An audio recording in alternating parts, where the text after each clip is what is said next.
If you were once a kid and once went to school, then you certainly remember the creeping horror that was the end of summer vacation. The end to non-stop roaming the neighborhood, lounging by a pool, shooting fireworks into the night sky, and just being as dirty and sweaty as a kid could get.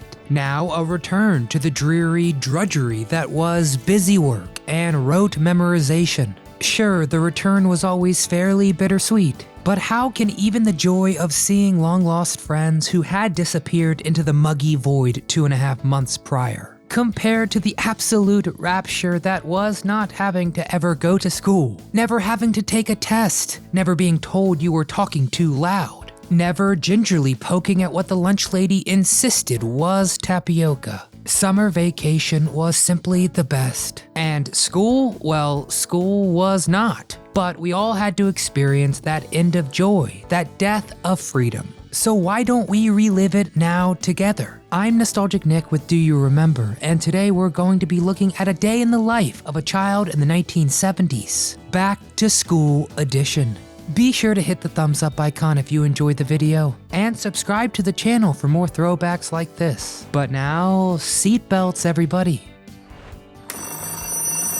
Why on earth is my alarm going off? It must be Saturday, which means cartoons. Yay, Super Friends time! But my friends, it was at this exact point that my groggy, sleep-deprived train of thought was interrupted by a bellow from downstairs. Kids, up and at 'em, can't be late for your first day of school. Oh no. No. I had forgotten during my blissfully ignorant sleep, forgotten that today was the day the joys of summer were over, and my indentured servitude to the public school system recommenced. Somehow I dragged myself from the warm embrace of my bed, pulled on my lucky red t-shirt and some bell-bottoms. A heaping bowl of Count Chocula can help improve my mood, despite Dad's mutterings about how eating pure sugar for breakfast would stunt my growth. It also helped that my back-to-school swag was kinda fly this year. I was really stoked to show off my brand new forest green Trapper Keeper, which was way cooler than my dorky sister's David Cassidy Superstar notebook. And since I'm not a baby anymore, I am not, I ditched my old Scooby-Doo lunchbox. Because Mom got me that awesome metal Jaws one, oh yeah. My parents had forbidden me from seeing the film, but me and my friends, we kinda snuck in. And it was so awesome and not scary at all. I mean, I haven't been back into the ocean yet, but we only went to the beach 5 or 6 times after, and I just didn't really feel like swimming then. It's completely unrelated. I'll swim next summer, because I'm starting the 5th grade this year. And my parents were finally letting me bike the 1.5 miles to school, unlike my dumb little siblings who were stuck riding the bus like babies. So after breakfast, I yelled bye to Mom, grabbed my sweet banana seat cycle, and tore off down the street. On the way, I met my friends, Steve and Joey, and we shot the breeze about the $6 Million Man, and whether or not the Bionic Woman would be a good spinoff. But all too soon, school was in sight, and our conversation drew to a close as we all contemplated what this year had in store for us. Hey, we were 5th graders now, kings of the castle. Maybe it wouldn't be so bad. Oh, I was so wrong. Almost from the first bell, things went straight downhill. First of all, I got a bottom locker. Ugh.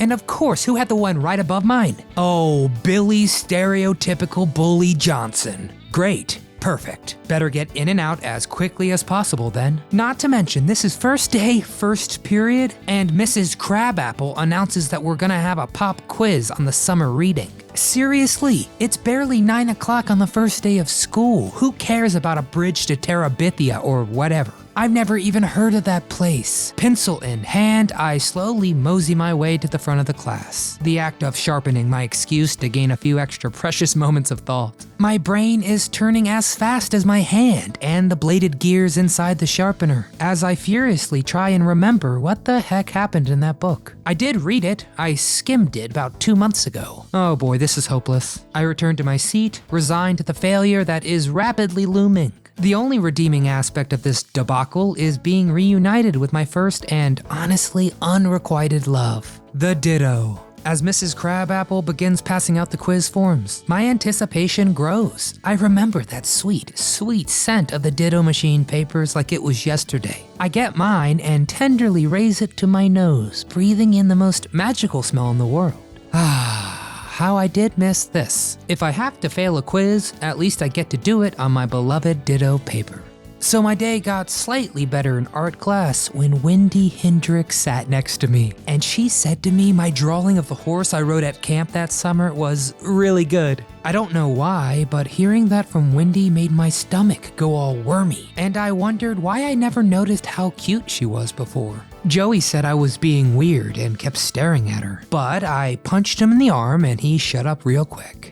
Next period, more of the same boring memorization slog. Social studies. And today that means staring at maps on the overhead projector for what felt like an honestly inhumane amount of time. Who cares where Yugoslavia or the USSR are? I have my whole life to memorize where those countries are, and they'll be around for literally forever.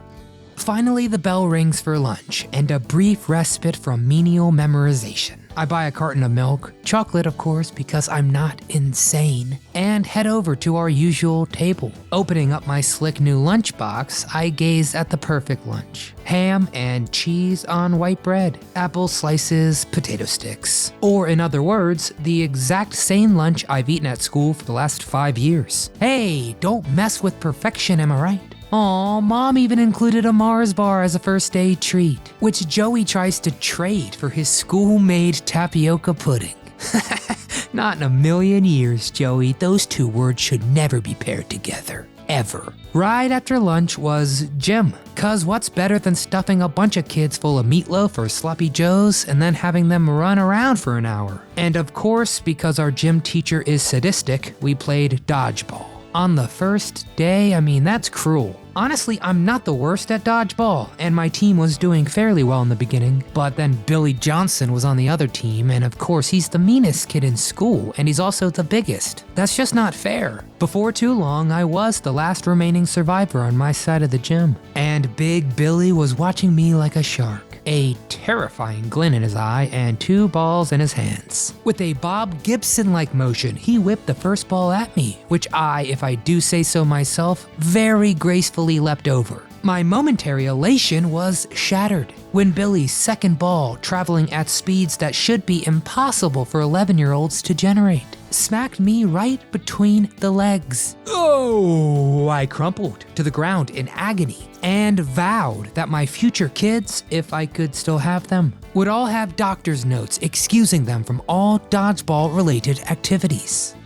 Next period was math, and my day actually started to improve. I may not be the best at reading or history, but numbers just make sense to me, and I actually enjoyed learning about fractions for the first time. Math was just a big puzzle, and I've always been very good at those. Mrs. Old Krabby actually complimented me on how fast I was picking everything up, and despite Steve's snickers, I couldn't help but feel a little bit proud.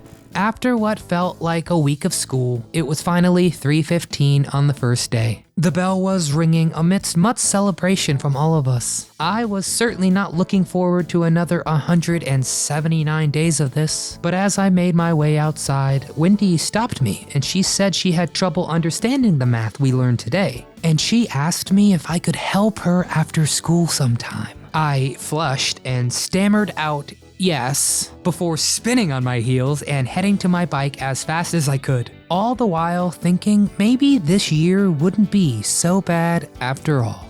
Whew, what a day. Did our first day of school bring back any memories of your school days? What back to school things did we forget? Get in the comments and tell us your school memories. But before you go, your homework is just to hit that thumbs up icon for us. It really helps. Subscribe to the channel so you never miss a pop quiz. And from all of us here at Do You Remember, let's enjoy the year, y'all.